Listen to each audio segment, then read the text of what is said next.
Hello, dear fellow Iowans. This is Bob Krause, and I'm running for the United States Senate against Charles Krause. And I'd like to talk today about the 2008 floods.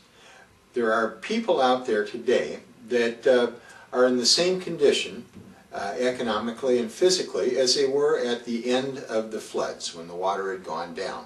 Much has been done. We've got Rebuild Iowa. We have other programs to rebuild, but there are problems that have caused a spotty recovery, and they need to be addressed federally.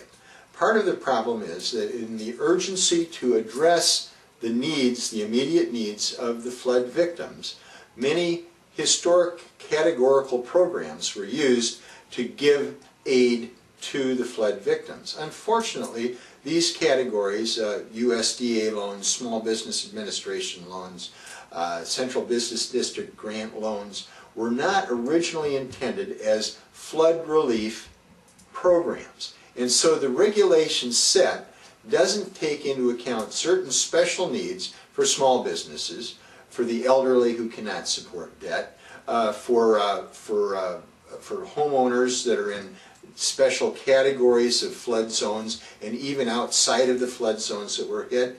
It doesn't take into account landlords. There are a lot of people that are their lives have stopped as they're trying to recover from the flood. What we need to do is rewrite the laws relating to catastrophic floods. Iowa is a state that needs to do that because we have a lot of catastrophic floods. We've got a lot of rivers. We're bounded by the Missouri, we're bounded by the Mississippi, we've got a lot of interior rivers, we've had a lot of floods historically.